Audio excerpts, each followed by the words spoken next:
Catatan Presiden Republik Indonesia.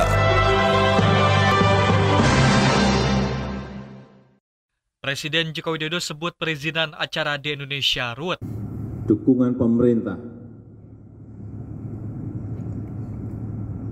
baik itu kemudahan akses, keamanan, dan lain-lainnya.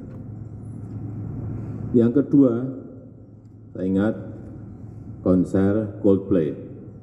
Indonesia dapat, tapi hanya 1 hari. Hanya 1 hari. Singapura dapat 4 hari. Penuh, tambah lagi jadi 5 hari. Penuh, tambah lagi jadi 6 hari. Sekali lagi, yang nonton itu separuh adalah dari Indonesia.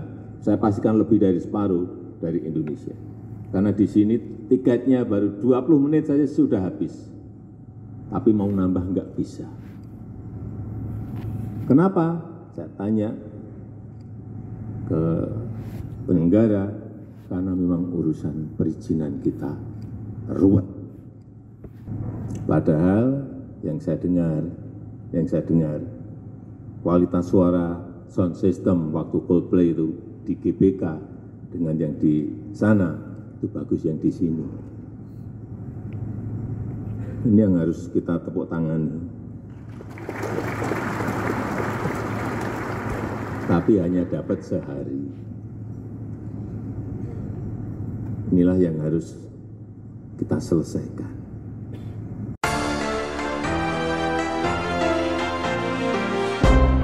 Presiden tegaskan pentingnya kelola isu agar tidak mengganggu stabilitas politik. Yang harus menjadi perhatian kita yaitu stabilitas politik. Ini penting agar jangan sampai ada turbulensi politik, agar transisi dari pemerintahan sekarang ke pemerintahan berikut ini mulus dan baik. Itu yang selalu dilihat oleh dunia internasional. Dan juga hati-hati mengenai isu-isu yang setiap hari ada. Sampaikan isu-isu yang positif, hal-hal yang positif, sehingga pasar menjadi yakin, pasar menjadi optimis terhadap fundamental ekonomi kita yang memang sebetulnya berada pada posisi yang baik.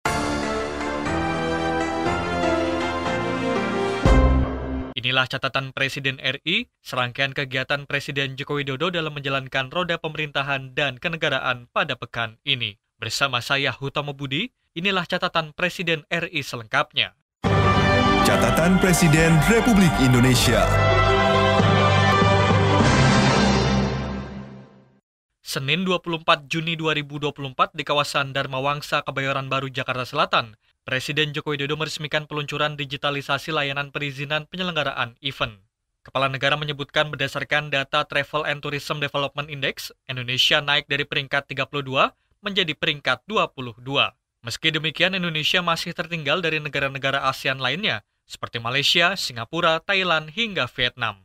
Presiden juga menggarisbawahi bahwa perlunya penyederhanaan proses perizinan untuk menarik lebih banyak event internasional ke Indonesia. Presiden menekankan perlunya penyederhanaan proses perizinan untuk mendukung penyelenggaraan event besar di Indonesia dan mengurangi birokrasi yang menghambat. Dengan demikian, Indonesia dapat memanfaatkan potensi ekonominya secara maksimal dan menarik lebih banyak event internasional.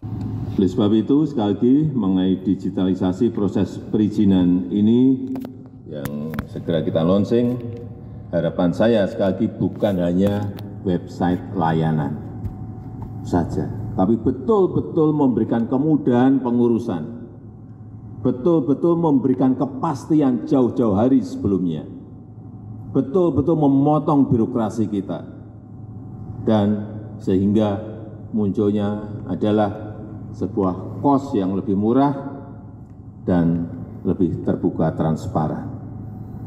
Saya rasa itu yang ingin saya sampaikan, dan dengan mengucap Bismillahirrahmanirrahim pada pagi hari ini secara resmi saya luncurkan digitalisasi layanan perizinan penyelenggaraan event di Indonesia. Terima kasih. Lebih lanjut, Presiden berharap peluncuran sistem digitalisasi tidak hanya menjadi sebuah website layanan, tapi juga memberikan kemudahan, kepastian, serta memotong birokrasi yang selama ini menjadi kendala.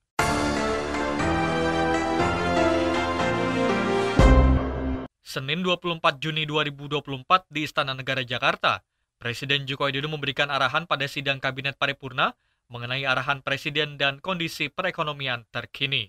Dalam kesempatan tersebut, Presiden mengingatkan kementerian dan lembaga agar terus mencermati kondisi ekonomi nasional dan juga ekonomi global. Kepala negara juga menyoroti sejumlah kelemahan yang perlu segera diperbaiki, utamanya terkait ketersediaan infrastruktur kesehatan dan pendidikan yang masih belum memadai. Presiden juga mengatakan bahwa bidang sains dan teknologi juga perlu diperbaiki. Ekonomi kita baik, kita bisa mengendalikan ekonomi, bisa meningkatkan growth, pertumbuhan ekonomi, itu menjadi kenaikan utama dari daya saing Indonesia. Tetapi juga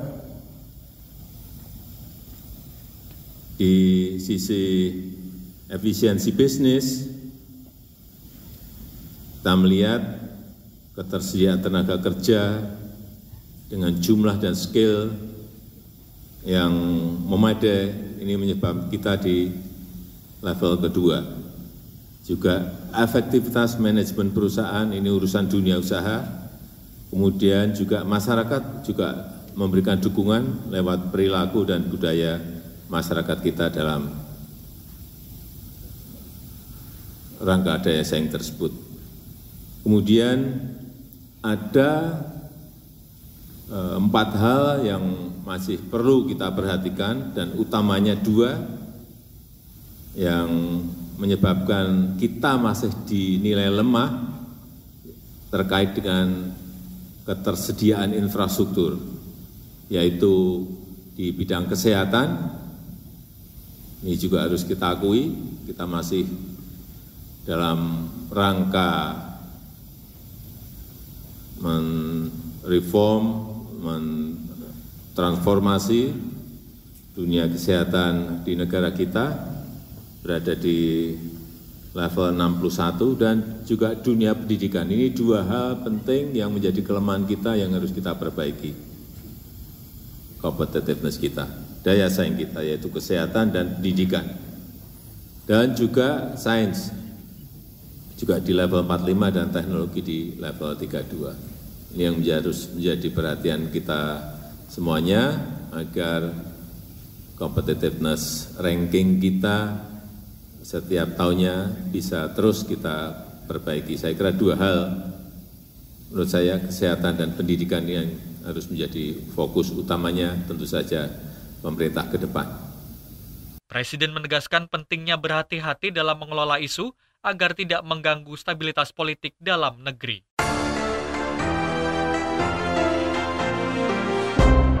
Selasa 25 Juni 2024 di Istana Kepresidenan di Jakarta, Presiden Joko Widodo memimpin rapat internal terkait Indonesia-Europe Union Comprehensive Economic Partnership Agreement dan kebijakan ekonomi tekstil. Menteri Perdagangan Zulkifli Hasan usai mengikuti rapat internal mengatakan bahwa penyelesaian Indonesia-Europe Union Comprehensive Economic Partnership Agreement sudah mencapai tahap 90%. Terkait kerjasama perdagangan Indonesia-Bangladesh, Mendak mengatakan bahwa Indonesia mengalami surplus perdagangan hingga hampir 2 miliar dolar Amerika Serikat, utamanya dalam hal batu bara dan juga CPO. Dalam kesempatan itu, Mendak Zulhas juga menyinggung kondisi dalam negeri mengenai keluhan dari industri tekstil yang menurun. Keluhan dari pelaku industri tekstil yang beberapa industri tutup ya Pak ya. Dan ada beberapa ya juga terancam PHK massal. Tadi disepakati karena tadi usulannya Menteri Perindustrian untuk mengembalikan Permendak 8, dan Permendak ini kan sudah dalam kurun waktu 1-2 bulan 3 kali perubahan ya. Dari Permendak 25 ke Permendak 36, protes lagi yang nyusun waktu itu, kita juga, tapi kita juga yang protes pada waktu itu. Maka 36 berubah menjadi Permendak 7, 7 berubah lagi jadi Permendak 8 ya. Sekarang rapat tadi Pak Menteri Perindustrian karena ada masalah seperti ini untuk dikembalikan lagi ke Permendak 8 lagi ya. Tapi tadi disepakati kita pakai instrumen pengenaan untuk TPT dan pakaian jadi, kemudian elektronik, alas kaki dan keramik, ya, tas, ya alas kaki, tas beda ya, tas, alas kaki, pakaian jadi, keramik, elektronik dikenakan BMPT dan biaya anti dumping nanti sekalian ya. Nanti saya sore ini akan rapat rumuskan kirim surat ke Ibu Menteri Keuangan. Mudah-mudahan besok kalau itu selesai surat, berarti lusa 3 hari kemudian pengenaan biaya masuk BMTP dan biaya anti dumping itu bisa selesai. Nah, sementara untuk merumuskan melindungi jangka panjang, tadi usulan Menteri Perindustrian, apakah kembali ke Permendak 8 ataukah nyusun aturan baru, nanti kami akan berunding lebih lanjut. Saya kira itu. Dirinya menyebutkan bahwa telah mendengarkan keluhan dari para pelaku industri tekstil, di mana sejumlah perusahaan menghadapi tantangan serius, seperti penutupan pabrik dan ancaman PHK massal.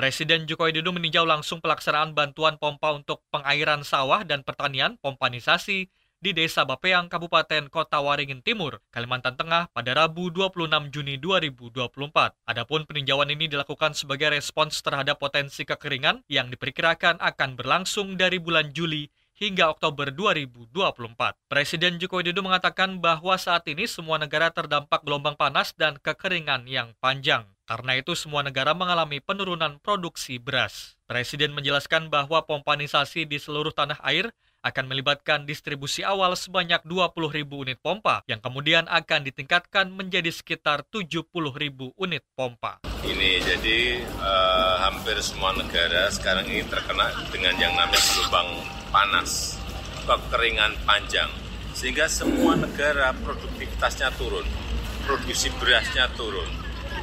Banyak negara yang sebelumnya ekspor beras menjadi dipakai untuk dirinya sendiri.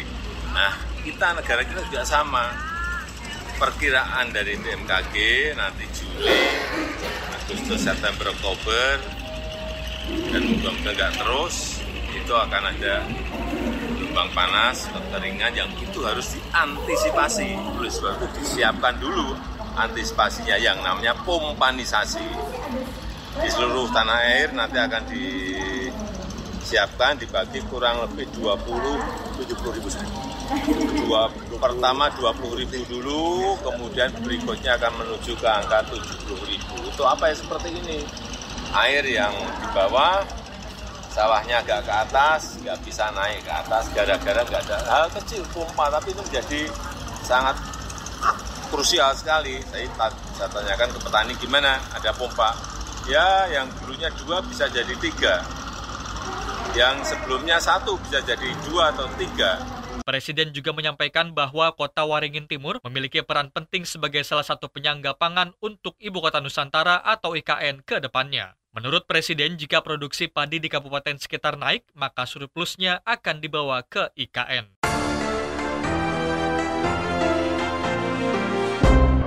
Presiden Joko Widodo di hari yang sama, yakni pada Rabu 26 Juni 2024, melakukan peninjauan harga di Pasar Pusat Perbelanjaan Mentaya, Kabupaten Kota Waringin Timur, Provinsi Kalimantan Tengah.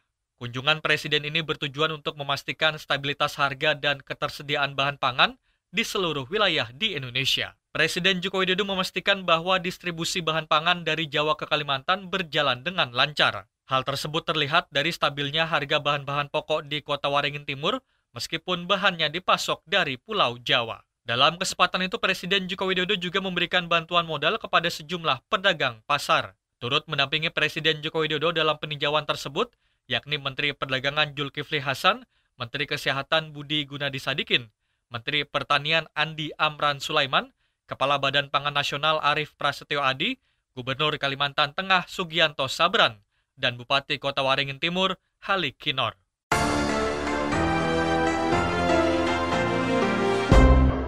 Kamis 27 Juni 2024, Presiden Joko Widodo meresmikan pembangunan rehabilitasi dan renovasi infrastruktur pendidikan di Provinsi Kalimantan Tengah di kampus IAIN Palangkaraya, Kota Palangkaraya, Kalimantan Tengah. Presiden berharap pembangunan, rehabilitasi, dan renovasi infrastruktur tersebut dapat menghasilkan sumber daya manusia yang unggul. Kepala negara menjelaskan bahwa progres pembangunan, rehabilitasi, dan renovasi infrastruktur di Provinsi Kalimantan Tengah telah dimulai dari tahun 2020 hingga 2023.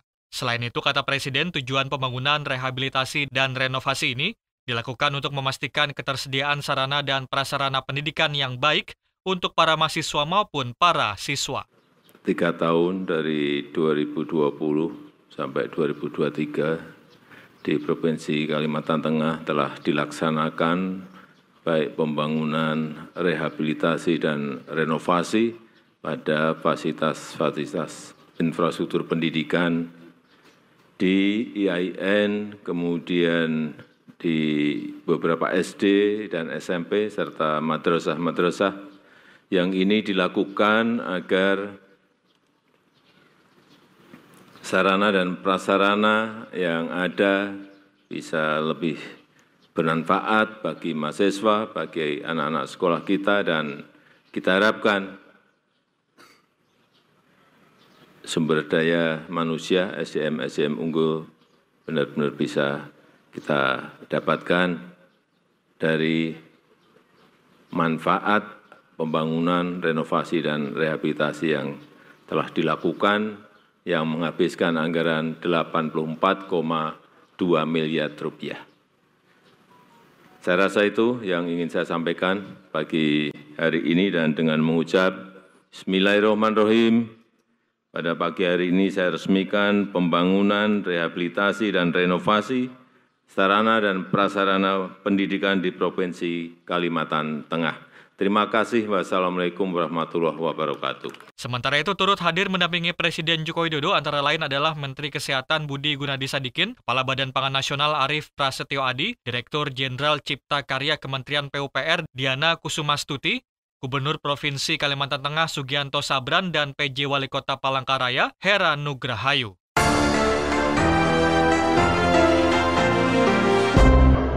Presiden Joko Widodo di hari yang sama pada Kamis 27 Juni 2024 melakukan peninjauan stok beras dan penyerahan bantuan cadangan pangan pemerintah di Gudang Bulog Buntok, Kabupaten Barito Selatan, Kalimantan Tengah. Presiden memastikan bahwa kelancaran distribusi bantuan pangan serta mengecek ketersediaan stok beras nasional yang dikelola oleh Bulog. Kepala negara juga mengkonfirmasi bahwa distribusi bantuan beras sebanyak 10 kg per bulannya akan berlanjut hingga bulan Desember 2024. Sementara itu mengenai fluktuasi harga beras, Presiden Joko Widodo menjelaskan bahwa saat ini harga pangan di seluruh dunia mengalami kenaikan akibat penurunan produksi. Untuk itu tegas Presiden Joko Widodo, pemerintah terus berupaya untuk menggenjot produksi agar naik sehingga harga beras turun.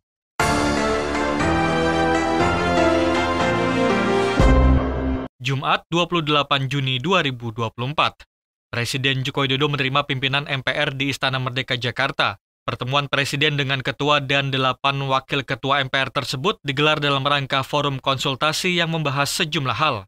Mensesnek Pratikno menyampaikan bahwa dalam pertemuan tersebut, Presiden Joko Widodo menegaskan pentingnya komunikasi antar lembaga untuk membangun sinergi nasional. Pertemuan tersebut juga membahas rangkaian acara peringatan Hari Ulang Tahun atau HUT ke-79 Kemerdekaan Republik Indonesia pada tahun ini.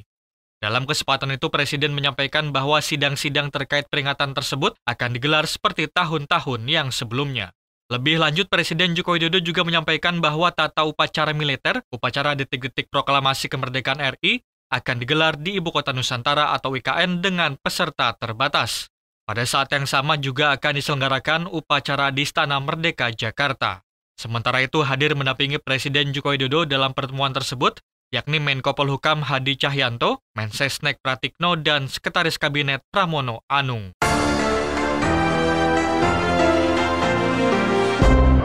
Demikian catatan Presiden RI pada pekan ini. Saya Hutama Budi, Muslihun, dan tim liputan melaporkan. Catatan Presiden Republik Indonesia.